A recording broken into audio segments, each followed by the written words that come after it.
창세기 16장 말씀을 보시겠습니다. 나를 보시고 도우시는 하나님.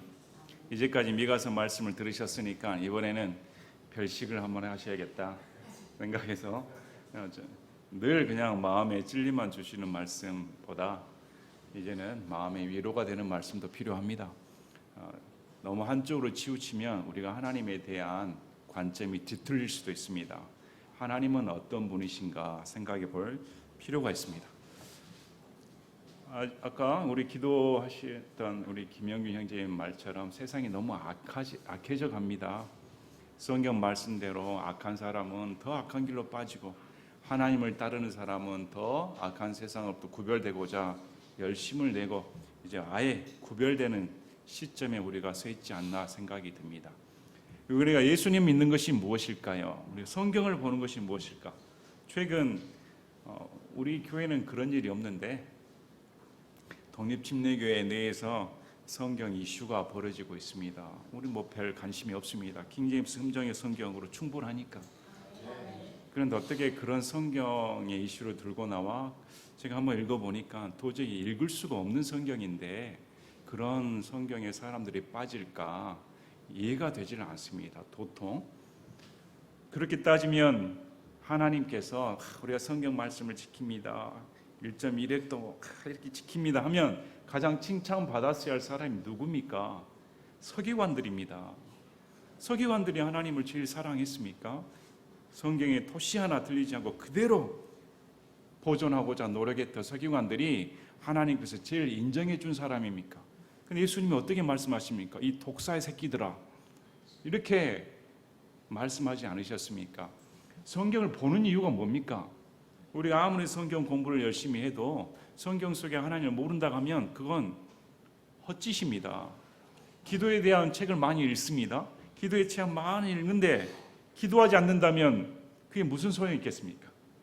우리가 예수님 믿는다고 말씀을 많이 하는데 예수님 믿으면서도 남에 대한 배려가 하나도 없는 사람이면 그게 예수님 믿으면 무슨 소용이 있습니까? 우리 예배를 나와 전심으로 하나님께 예배를 드린다고 하는데 여전히 내 마음 가운데 딴 마음으로 여기 앉아 있으면 여기 앉아 있을 필요가 없습니다. 우리 하나님을 믿는 이유가 뭘까요? 예배를 드리고 성경을 읽는 이유가 뭡니까? 하나님 더 사랑하기 위해. 어떻게 하면 하나님을 더 사랑할까? 어떻게 하면 하나님이 열심을 낼까? 예수님께서 가난한 자를 도와주셔라. 또 성도들 가운데 어려운 일 있으면 도와달라 이렇게 말씀을 하시고 교회에 어려운 일이 있으면 도와달라 말씀하셨는데 교회에 다니면서 교회 일을 한다면서 인색하게 내 것만 주장을 한다면 그게 무슨 소용이 있겠습니까? 우리가 하나님의 말씀을 보고 예배를 드리고 성경을 읽는 이유는 내가 어떻게 하면 하나님을 더 잘 알고자, 어떻게 하면 하나님을 더 섬기고자, 내 삶이 어떻게 하면 변화되고자. 하나님의 말씀이 그 사람을 변화시키지 않는다면 아무 소용이 없습니다.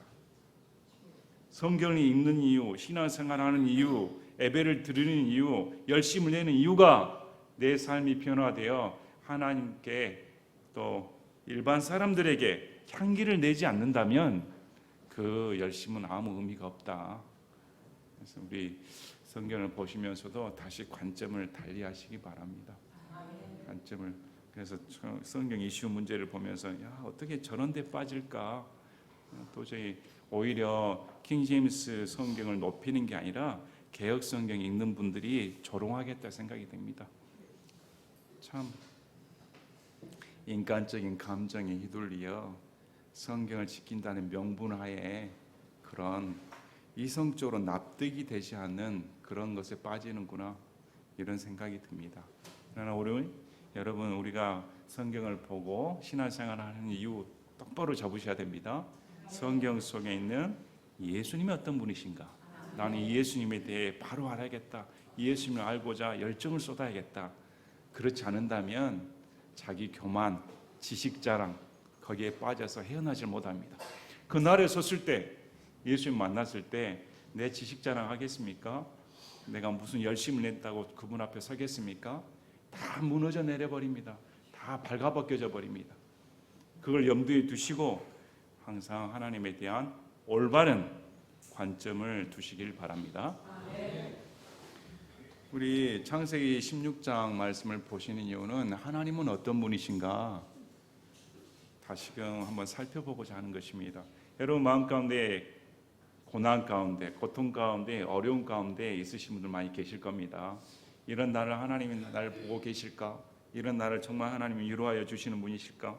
하나님은 어떤 분이실까? 궁금해하신 분도 계십니다. 세상에 나 혼자 버려진 것 같고 나 혼자 생활하는 것 같고 도대체 하나님께서 그냥 음성을 들려주신다면 여기 나타나셔가지고 또닥또닥 거리면서 이렇게 하신다면 이해를 할 텐데 하나님은 보실 수가 없고 보여지지도 않고 천국은 내 눈에 보이지도 않고 그냥 말씀뿐인데 어떻게 말씀을 믿으라고 하니 이건 내게 너무 무리하게 요구한 것 같고 도저히 믿기지도 않고 어떻게 해야 될까?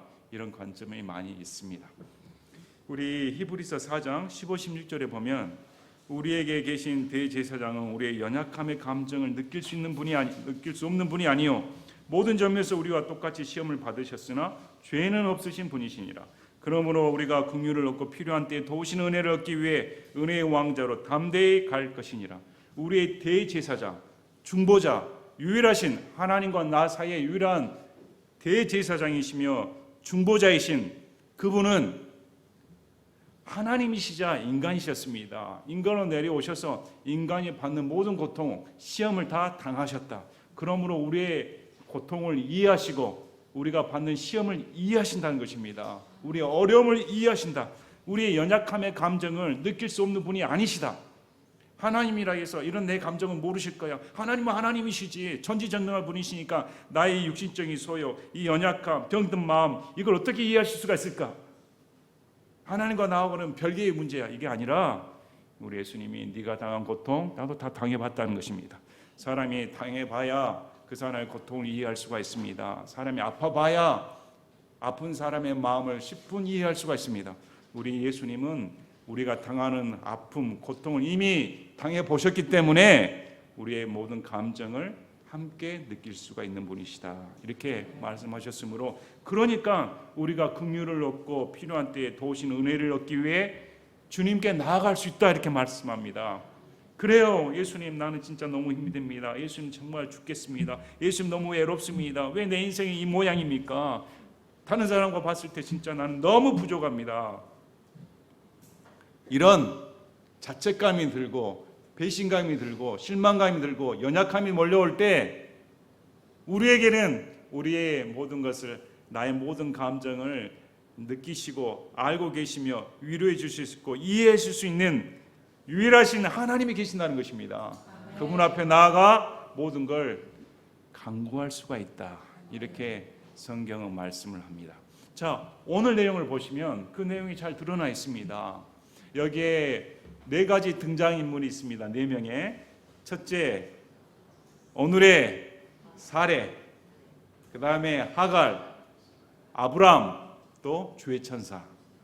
이렇게 4인물이 등장을 하여 오늘 사건을 기록하는데 왜 16장 사건을 기록했을까? 이스마엘 탄생에 대해 말을 해주고 있습니다. 이스마엘이 어떻게 태어났는가? 또 이 과정 중에 아브람과 사레가 치명적인 실수를 벌입니다.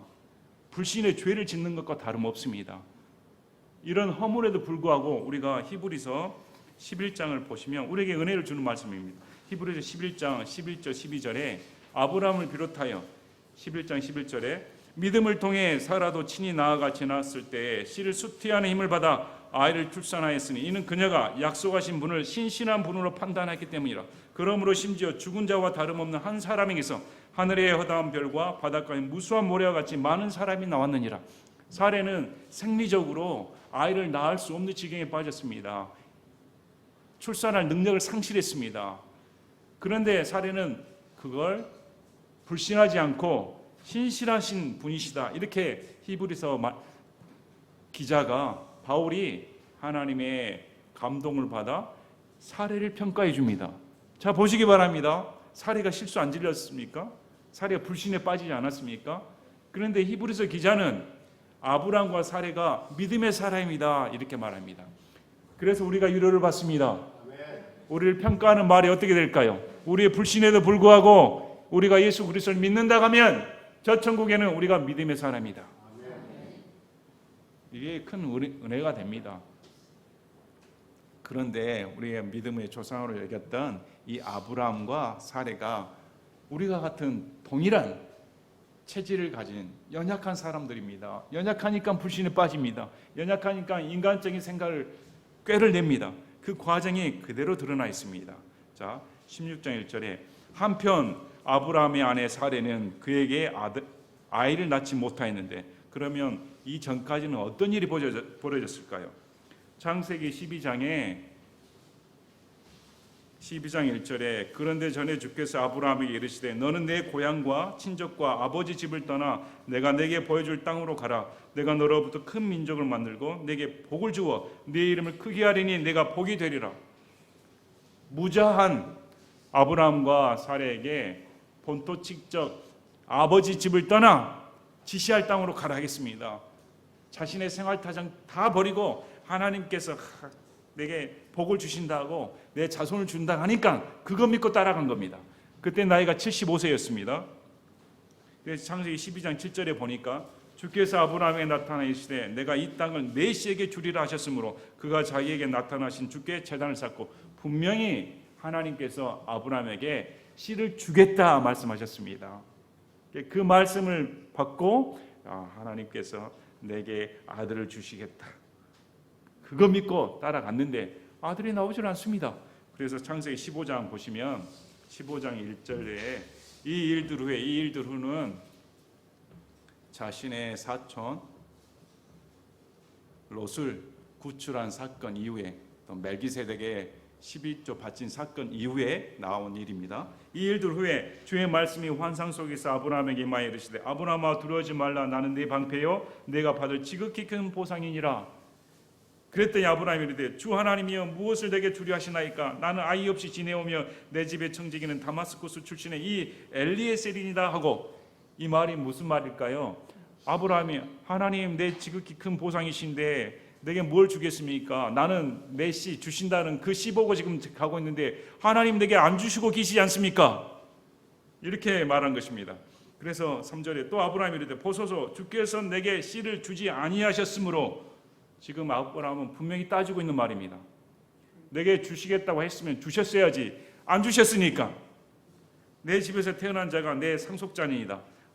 그러면 내 집에서 태어난 자가 내 상속자인데 이 종밖에 없습니다. 이 종이 그러면 내 상속자 맞습니까? 이 종입니다 했더니 아니라는 것입니다. 4절에 보라 주의 말씀이 그에게 임하여 이르시되 이 사람은 내 상속자가 아니요 오직 내 뱃속에서 나올 자가 내 상속자가 되리라 하시더라. 아니다, 진짜 내가 내 씨 아브라함 네 뱃속에서 나온 자가 네 상속자다. 그리고 밖으로 데리고 나가 하늘을 쳐다보고 내가 별들을 셀 수 있거든 세어보라 하시며 또 그에게 이르시되 내 씨가 그와 같으리라 하시니, 자 6절에 아브라함이 주를 믿으니 그분께서 그것을 그에게 의로 여기시며, 지금 무자하고 도저히 아이를 낳을 수 없는 상황에서 별들을 보고 무수한 별들 같이 하나님께서 네 자손을 번성하게 해주겠다 했더니 이걸 주의 말씀을 믿으니 이렇게 안 적어져 있습니다. 주를 믿으니. 그러므로 하나님의 말씀을 믿는다는 것은 하나님을 믿는 것과 동일한 말입니다. 그래서 주를 믿으니까 성경에서 이걸 의로 여겼다. 믿을 수 없는 상황에서 하나님을 믿었다는 행위가 아니고 그걸 믿었더니 아브라함의 형편 행위 보지 않으시고 하나님께서 의로 여기셨다. 믿음의 사람입니다. 아브라함은 정말 믿음의 사람입니다. 그로부터 얼마 시간이 흘렀을까요? 이제 16장으로 갔습니다. 15장과 16장 사이에 간격은 얼마 될까요? 10년입니다. 10년이라는 세월이 흘렀습니다. 여러분, 우리도 조그만 때가 있죠. 하나님께서 약속의 말씀을 드리면 바로 내일인가? 한 달인가? 1년인가? 2년인가? 글쎄요, 여러분 몇 년까지 기다릴 수 있습니까? 씨를 주시겠다 하면 바로 내일 그냥 당장 씨가 만들어라. 1년은 기다릴 수 있겠지. 그래, 맞아. 2년, 3년, 10년. 10년이라는 세월이 지났습니다. 10년이라는 세월이 짧으면 짧고 길면 깁니다. 어떤 사람에는 짧게 느껴지고 어떤 사람에는 깁니다. 100세 노인 되신 분에게 아픈 지 얼마 됐습니까? 얼마 안 됐어. 얼마요? 한 5년 됐나? 꼬마가 아파서 왔습니다. 너 다친 지 얼마 됐니? 얼마 안 됐습니다. 얼마? 1시간 전에요. 시간 개념은 사람마다 다 다릅니다. 10년이나 세월은 어느 정도일까요? 믿음의 사람에게 10년은 길 수도 있습니다. 10년이 돼도 전혀 무소식이니 이제 아브라함의 아내 사레가 아이를 낳지 못하였으니까 생각이 나는데, 이게 그녀에게는 이집트 사람으로 하갈이라는 이름을 가진 한 여종이 있더라. 한 여종이 있었는데 이집트 사람이었습니다. 어떻게 이집트 사람인 하갈이 사레의 여종이 될 수 있었을까? 사람들이 추정입니다. 확신하진 않고, 추정은 창세기 12장에 기근이 들었을 때 아브라함이 이집트로 내려갑니다. 아내 사레를 듣고 데리고 이집트로 내려갔더니 이 사레가 얼마나 이뻤던지, 나이 65세에서도 보면 그냥 얼굴에 빛이 나는 듯한, 사람들이 보는 사람보다 우와 너무 이쁘다, 이게 파라오의 귀에까지 들렸습니다. 얼마나 이쁜가 봤더니 파라오의 눈에도 너무 이뻤습니다. 아마 미인 선발대에 딱 쓰면 창세기 이후로 미인 선발대에 되면 1위가 사레가지 않을까. 나이가 들어도, 환갑이 나이가 지났어도 얼마나 이뻤던지 사람들이 욕심을 내는 거 보니까.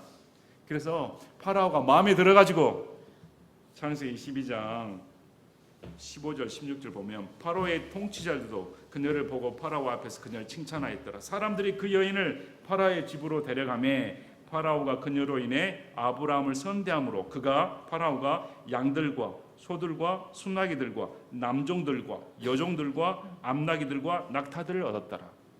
그러니까 아브라함이 파라오로부터 남종들과 여종들과 이런 가축들을 얻었다고 성경은 말합니다. 그래서 아마 이때 하갈이 사레의 여종이 되지 않았을까 이렇게 말을 합니다. 자, 이런 출신이 다른 자였습니다. 출신이 다른 하갈을 지금은 등장시킵니다. 그래서 사레가 아브라함에 이르되 이제 보소서, 주께서 나를 막으사 아이를 낳지 못하게 하셨으니 원하건대 내 한야기로 들어가소서. 여기 이 짧은 구절에는 사라의 복잡한 마음이 들어가 있습니다. 남편에게 아브라함, 여보가 당신이 하나님부터 말씀을 듣고 내가 당신을 따라서 지금 다니고 있는데 자식 준다고 하지 않았습니까? 하나님께서. 근데 봤더니 10년이 지나도 내게 전혀 수태한 그런 느낌조차 들지 않으니 이건 주께서 막으신 거 아니냐, 단정지어서 말합니다. 이 사건은, 사례는 이게 불신이 쌓고 쌓이면 이제 확고한 신념이 돼버립니다. 하나님께서 막으신 것은 사실이 아니죠. 하나님께서 막으셨다는 것이 밝혀진, 확인된 사실은 아니지 않습니까? 근데 사례는 확신해 버립니다. 이것은 하나님께서 나를 막으셔버렸다. 그래서 나을 수가 없으니 누구 탓입니까? 하나님 탓이다. 하나님 탓이어서 우리는 우리 생각대로 해야겠다, 이런 것입니다. 원하건대 내 한야기로 들어가서 혹시 내가 그녀로 말미암아 아이들을 얻을 수도 있으리다. 내 한여인 하갈에서 자식을 낳으면 그 자식을 내가 얻을 수 있다. 당시 상황입니다. 노예, 종은 주인의 하나의 소품에 불과합니다. 소유물입니다. 그래서 그 소유물이 아들을 낳으면 하갈 것이 아닙니다. 주인 것입니다. 사례 것입니다. 그래서 하갈이 나도 이건 내 것이니까 아브라함이 하갈을 통해 자식을 낳아주면 되지 않습니까? 어차피 그 자식이 그 자식인데, 이렇게 말한 것이죠. 좀 잘 들으시기 바랍니다. 자, 성경에서는 부부는 한 몸입니다. 부부는 한 몸입니다. 아브라함에게 내 자손이 있겠다 하시면 이건 사례에게 한 말과 동일합니다. 나중에 보겠지만 분명히 성경은 시를 달리합니다. 사례의 시로 나오는 것이지 하갈의 시로 나오는 것이 아닙니다. 하나님께서 아브라함에게 내 시로 말을 했을 때는 이것은 아브라함과 사례가 한 몸이기 때문에 반드시 사례를 통해서 나와야 되는 것입니다. 근데 사례는 그렇게 생각지 않았습니다. 하나님께서 막으시니까 나는 낳고 싶어도 못 낳는 것이다. 나는 못 낳으니까 아브라함이 하갈을 통해 낳으면 되지 않습니까? 이렇게 물어봤죠. 꼭 여자가 말썽이에요. 하매 아브라함이 사레의 목소리에 귀를 기울이니라. 야, 참. 요즘에는 부인 말 잘 들어야 됩니다. 그렇죠? 부인 말 잘 들어야 돼요. 아브라함도 사레의 말을 잘 들어야 돼요. 예, 실수 많이 했으니까. 12장부터 보면 제대로 남편 노릇 안 했죠. 그러니까 사레가 말빨이 더 센 것 같아요. 그랬더니 아브라함이 그래? 귀를 기울였어. 참. 생각해 보니까 그 말도 맞다 이렇게 생각한 거죠. 근데 아브라함이 귀를 기울이기 전에 누구에게 먼저 귀를 기울여야 됩니까? 하나님께. 과연 하나님께서 내게 어떻게 말씀하셨고 이 문제를 하나님이 어떻게 해결하신가 이렇게 생각해야 될 텐데 둘이 공모했습니다. 꾀를 사레가 했고 거기에 동조를 했죠. 책임자는 누구일까요? 아브라함입니다. 아브라함이 사인했으니까. 아브라함이 사인했으니까. 자, 그랬더니 아브라함의 아내 사레가 자기 하년 이집트 사람 하가를 데려다가 자기 남편 아브라함에게 주어 그의 아내에게 되게 한 것은, 자, 성경에 명백하게 이 기간을 적어줍니다. 아브라함이 가나안 땅에 10년을 거한 뒤의 일이니라. 10년 뒤에 이 일이 벌어졌다. 85세 때, 아브라함 나이 85세 때 이 일이 벌어졌다. 자, 그래서 아브라함이 하갈과 동침을 하니까 수태했습니다. 수태했더니 그녀가 자신이 수태한 것을 알고 자기 눈앞에서 자기 여주인을 멸시했다. 이제부터 집안에 날카로운 여인들의 전쟁이 벌어지기 시작합니다. 하갈은 어떤 여자였습니까? 종이었습니다. 종은 자기 목소리를 낼 수가 없습니다. 하나의 수단에 불과합니다. 하나의 부품에 불과합니다. 자기 목소리를 낼 수 없는 처지에서 어느 날 어떻게 됐습니까? 3절을 보니까 자기 남편 아브라함에 주어 그의 아내가 되게 했다. 둘째 부인이 되겠다는 것입니다. 종의 처지에서 아내가 되어버렸습니다. 당시 사회에서는 수태하지 못하는 것은 저주로 생각했습니다. 수치거리로 생각했습니다. 여자가 들어오면 아이를 낳아야지. 우리 이전 세대도 그랬죠. 이전 세대에도 자식 못 낳으면 얼굴을 못 들고 다녔지 않습니까? 특히 아들을 못 낳으면, 아들 못 낳는 책임은 여자 있는 게 더 큰 게 아니고 남자가 결정하는 것인데, 남자가 더 문제인데 아들 못 낳으면 시댁으로부터 멸시받고 그런 것이 옛날에는 다 그렇게 사신 분들 많이 계셨습니다. 당시에는 더 그랬죠. 여기 보니 고대는 만약에 아이를 못 낳는다면 그 수치거리였습니다. 그런데 이 종이 어느 날 갑자기 종의 신분에서 아내가 되어 수태까지 했으니까 자기 주인을 몰라보는 처지에 됐습니다. 건방지게. 사람이 감사해야 할 텐데 자신의 처지에서 이런 처지까지 뛰어올랐으면 감사합니다 해야 할 텐데 어느 날 갑자기 돈벼락 맞으니까 눈에 뵈는 게 없습니다. 그래서 사례를 멸시하기 시작했습니다. 종된 주제에 아내가 되었다고. 여기에는 분위기가 아브라함이 일조한 듯합니다. 아브라함이 일조를 하니까 이런 일이 벌어지지 않았을까 생각합니다. 그래서 사레가 아브라함에게 이르되, 아브라함이 쫓아갔습니다. 사레 보시기 바랍니다. 아브라함은 살래 안 살래? 사레가 아브라함이 이르되 내가 겪고 있는 부당한 일이 당신에 닥치기 원하나이다. 와, 여자들은 무섭습니다. 이게 누구 탓입니까? 원래 사레 자기 잘못 아닙니까? 자기 잘못인데 내 멸시당한 것을 당신도 당하기를 원합니다. 이런 뜻입니다. 지금 왜? 당신이 허락했으니까. 당신 탓 아닙니까? 그래서 우리가 이런 점들을 보면 하나님의 뜻을 기다리지 못하고 인간의 꾀를 내어 이게 가장 좋은 계획이다. 사례는 이게 가장 좋은 계획이다. 아브라함도 나이 늙어가고 언제 어떻게 될지 모르니까, 언제 어떻게 꼴까닥 할지 모르죠. 그러니까 빨리 자식을 낳게 해야겠다. 이러다가는 안 되겠다. 이런 생각에 꾀를 냈는데, 자, 사람의 계획은, 인간의 계획은 하나님의 뜻과 다르게 진행이 됩니다. 하나님의 뜻을 버리고 인간의 계획을 했을 때는 항상 그 결과가 이런 악한 결과가 나옵니다. 좋지 않은 결과가 나옵니다. 여러분도 그렇게 사셨죠? 여러분도 한번 생각해 보신 적 있을 겁니다. 믿음으로 산다 했을 때 일이 잘 안 풀리면 인간적인 방법을 합니다. 사람에게 도움을 청하고 여기 전화해보고 이렇게 해보고, 그러면 그것이 하나님 뜻과 하나님 뜻에 완전히 순종하지 않았을 때, 이런 일을 계획했을 때 여러분 편했습니까? 오히려 그런 사람들과 등이 등져지는 그런 일이 벌어집니다. 결과가 더 악화돼 버립니다. 그래서 여기서도 마찬가지입니다. 인간의 계획을 했을 때 가정이 평안합니까? 수태했으면 기뻐해야 될 거 아닙니까? 사례도 기뻐하고 아브라함도 기뻐하고 드디어 우리의 자식이 생겼다, 이런 기쁨이 옵니까? 아닙니다. 오히려 분란이 오고 화가 나고 원통하고 서로 간에 이렇게 등을 져버리는 이런 비참한 결과가 나옵니다. 절대 하나님을 믿는 사람은 하나님의 뜻에 물불을 가리지 않고 오직 주님의 뜻만 기다릴 수 있는 인내의 마음을 가져야 되지, 자신의 꾀를 내어서 했을 때는 오히려 결과가 비참하게 된다. 자, 그래서 내가 내 하녀를 당신 품 안에 주었는데 그녀가 자신이 수태한 것을 알고 자기 눈앞에서 나를 멸시하니 주께서 나와 당신 사이에 시비를 판단하시고 원하나이다. 와, 이제 당신이 옳은가 내가 옳은가 지금 이렇게 따져드니까 하나님이 판단하시길 원합니다. 아브라함의 마음은 어땠을까요? 첫째 부인, 둘째 부인이 그렇게 살고 있어요. 그 가정이 좋겠습니까? 그래도 아브라함은 그래, 사례 아내 말 다 듣기 잘했어.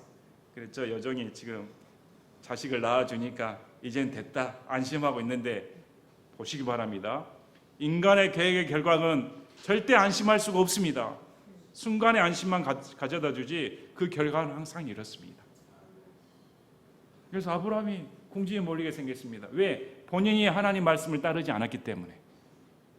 그래서 아브라함이 사라에게 이르되 보라, 당신의 하녀는 당신 손 안에 있으니 당신이 기뻐하는 대로 그녀에게 행하라. 자, 하갈의 남편이 누굽니까? 아브라함입니다. 아브라함이 승인을 해줘야 사례가 손을 댈 수가 있습니다. 왜? 종의 신분에서 아내로 등극해버렸기 때문에. 그래서 아브라함이 그대로 말을 해줍니다. 당신 종이다. 당신 종이니까 당신이 하고 싶은 대로 해라. 승낙을 받고 이제 학대했습니다. 어떻게 학대했는지는 보이지 않는데 여자들은 아시겠죠? 남자들과 다르니까. 남자들은 끝물이 별로 없는데 여자들은 끝물이 많다고 합니다. 학대했는데 어떻게 학대했는지 모르겠습니다. 학대했더니 얼마나 학대가 심했으면 임신한 몸 아닙니까? 종 아니었습니까? 종은 거기에 소유물이었습니다. 벗어나서는 살 수가 없습니다. 그 집안에 있어야 됩니다. 나가서 남의 종을 누가 받아줍니까? 그런데 너무 심하게 학대받으니까 견딜 수가 없어서 도망하게 되었습니다. 하갈의 인생을 살펴보시길 바랍니다. 종된 신분에서 참 내게 자기의 종이 무슨 희망이 있습니까? 그냥 살다가 종으로 죽는 것이지 운명의 굴타리에서 벗어날 수가 없습니다. 그래서 어느 날 갔더니 갑자기 아브라함과 동침하여 임신하게 되는 그런 영예를 누리게 되었습니다. 그래서 좋은 줄 알았더니 오히려 그게 미운털 박혀가지고 사례로부터 핍박을 받고 이제 도망자가 되어버렸습니다. 차라리 임신 안 했더라면. 오히려 그냥 도망자 심세가 되었습니다. 그 마음은 어땠을까요? 그래도 남편을 여겼던 아브라함이 자신을 보호해줄 줄 알았던데 사례한테 넘겨버렸습니다. 이제 아무도 자신을 보호해줄 수가 없습니다. 도망자 신세가 되어버렸습니다. 이런 형국에 빠져버렸습니다. 이래서 도망하였더니 주의 천사가 등장합니다. 이 주의 천사가 누구일까요? 예수님입니다. 여기서 나오는 천사는 보냄을 받은 자라는 뜻입니다. 우리가 흔히 아는 날개 달린 천사가 아닙니다. 물론 천사는 날개가 없습니다. 미가엘이나 가브리엘 같은 천사가 아니라 당시 육체 인간의 몸으로 현현하신 예수님이십니다. 이 예수님께서 직접 나타나셔서 사례에게 말씀을 하시죠. 광야의 물샘 옆 곧 수루로 가는 길에 있는 샘 옆에서 그녀를 찾아내요. 참, 이 예수님 생각하면 우리 너무 큰 은혜가 되지 않습니까? 예수님께서 사례로부터 도망간 하갈을 찾아내셨다. 찾으러 가신 것입니다. 보러 가신 겁니다. 어느 장면이 연상이 됩니까? 요한복음 4장 사마리아 여인을 만나러 가고자 그 뙤약볕을 걸어가신 그 한 사람을 만나기 위해 반드시 내가 사마리아를 통과하겠다. 여인 한 사람 아닙니까? 남편 6이나 있는, 아무도 관심을 두지 않는 그 여인을 만나기 위해 걸어가시는 예수님. 하갈에게 누가 관심을 줍니까? 이집트 사람이고 종이고 미운 털 밖에서 도망간 자, 아무도 관심이 없습니다. 누가 관심을 두십니까? 예수님입니다. 예수님이 이런 인생을 찾아오십니다. 예수님께서 찾아오셔서 말씀하시죠. 누가 항상 먼저 말 건네십니까? 예수님입니다. 하갈은 예수님을 찾은 적 없습니다. 하갈은 예수님을 본 적이 없습니다. 하갈은 하나님을 본 적이 없습니다. 하나님의 음성을 들은 적이 없습니다. 이렇게 추정할 수는 있죠. 하갈은 하나님에 대해 들어볼 수는 있습니다. 자신의 주인이었던 아브라함과 사레가 하나님의 음성을 듣고 이렇게 다니고 있으며, 또 12장 사건을 통해 하나님께서 파라오의 집안으로부터 사레를 구출한 사건, 진짜 우리 주인이 믿는 하나님이 살아계시구나, 이 정도는 알았지 자기가 개인적으로 자신을 찾아오는 하나님을 만난 적이 없습니다. 근데 이 주의 천사가 이렇게 말합니다. 사레의 하녀 하갈아, 이렇게 다 알고 계십니다.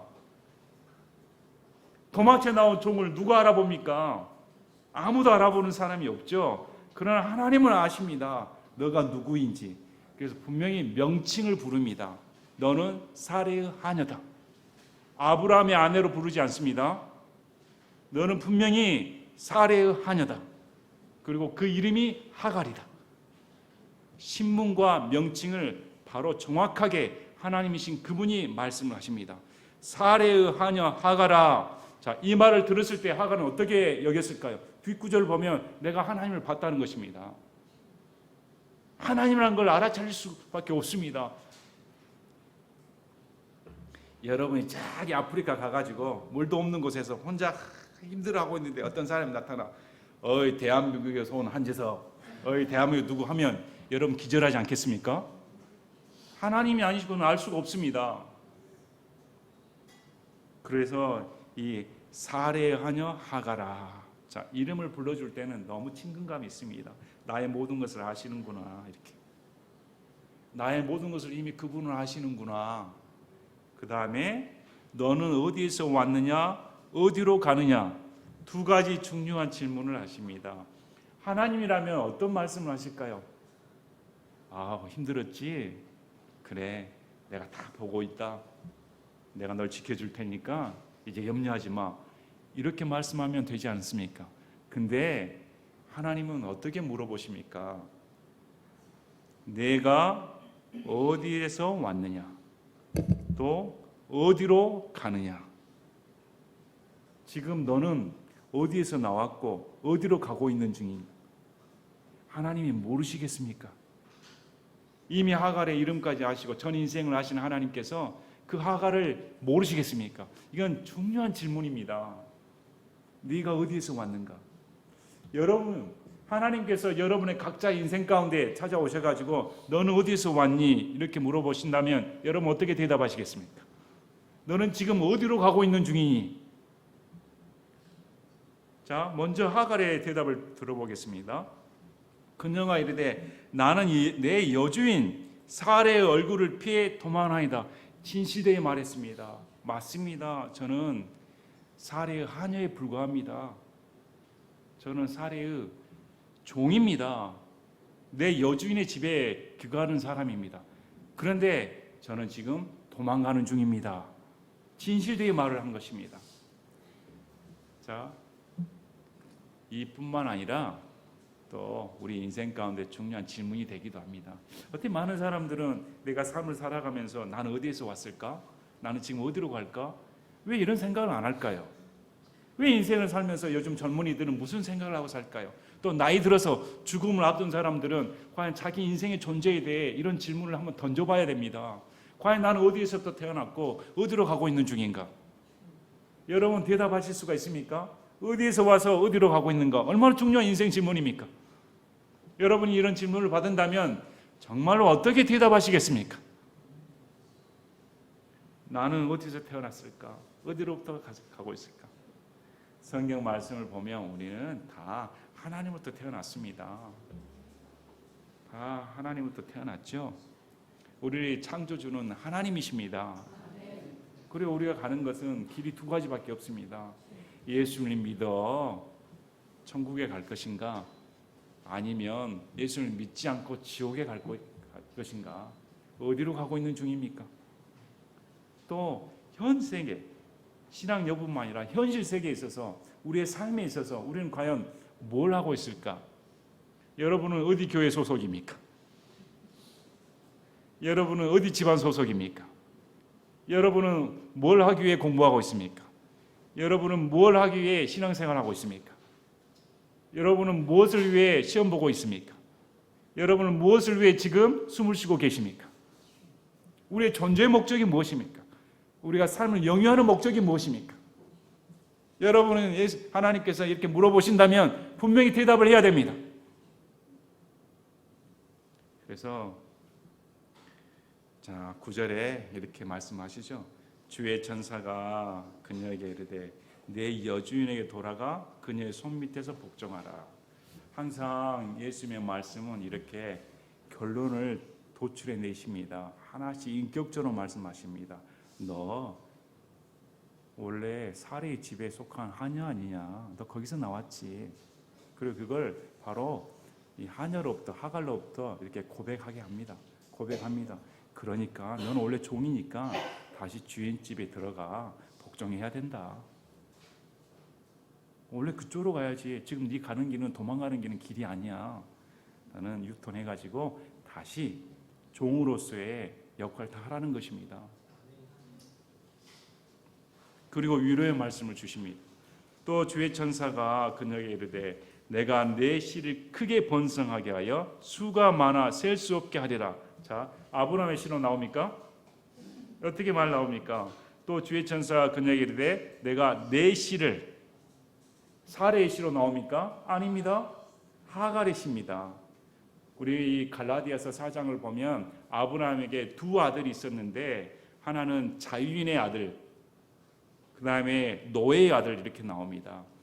자유인, 우리의 어머니도 이렇게 표현이 되는데 하늘에 있는 예루살렘으로부터 나온 믿음의 사람들은 우리를 포함합니다. 그러나 땅에 있는 율법, 저 육신에 속한 저 지금 땅 예루살렘에 있는 거기 속한 사람들은 율법의 자녀들, 또 율법의 노예들, 노예의 자녀들 이렇게 나옵니다. 그래서 이 상속 유업은 율법의 노예로부터는 받을 수가 없고 비유를 통해 말씀하시죠. 자유의 여인 사레 태어난 이삭처럼 약속으로 받은 우리가 상속자다 이렇게 말해서 교회 내에서도 지금 율법의 노예들과 믿음의 자녀들이 분란을 일으킨다 이렇게 나옵니다. 쫓아내라 성경 말씀을 하시죠.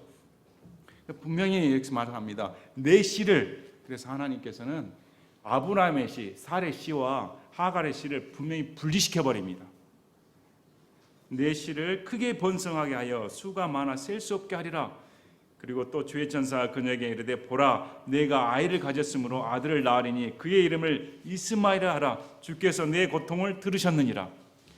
성경에서 최초로 자녀가 태어나기 전에 하나님께서 직접 지어주신 첫 번째 이름이 이스마엘입니다. 태어나기 전부터 이스마엘 하라. 이 이스마엘 뜻이 주께서 내 고통을 들으셨다. 내 소리를 들어주신 하나님 이런 뜻입니다. 내 고통을 들으시는 하나님. 자, 여러분 하갈이 하나님께 고통을 부르짖었습니까? 성경에는 그것이 기록되어 있지 않았습니다.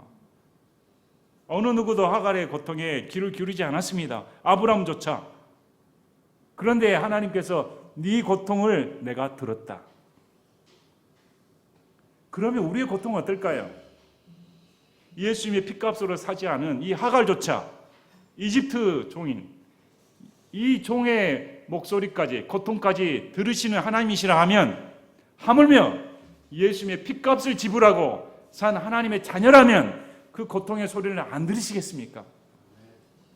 지금도 듣고 계신다는 것입니다. 주께서 내 고통을 들으셨다.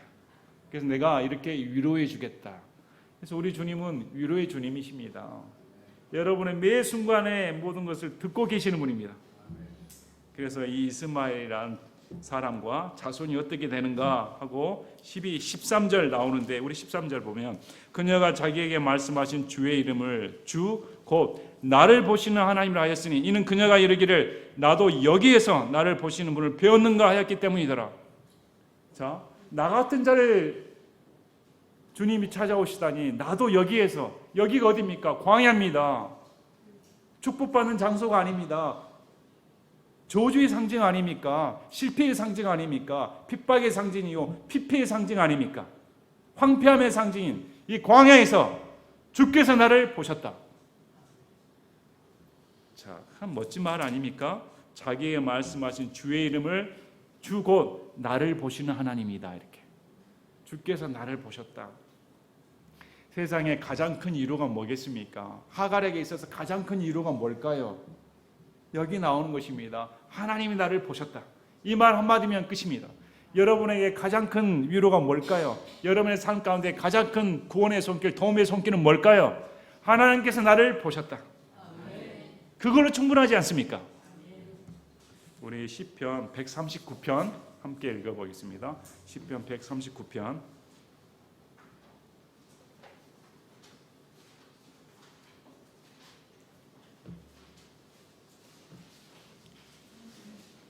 10편 139편 1절에서 8절까지 함께 읽어보시겠습니다. 시편 139편 1절에서 8절까지 하나님께서 우리를 어떻게 지켜보고 계시는가. 자, 시작. 주께서 나를 살피시고 나를 보시나이다. 주께서 나의 보혈을 선하시고 물에서도 내 생각을 이해하시며 나의 눈과 나의 눈물을 보혈사시며 나의 모든 길을 있게 하시니 보소서. 오 주여 내 역사에 말하옵소서. 주께서는 전적으로 그만을 하시나이다.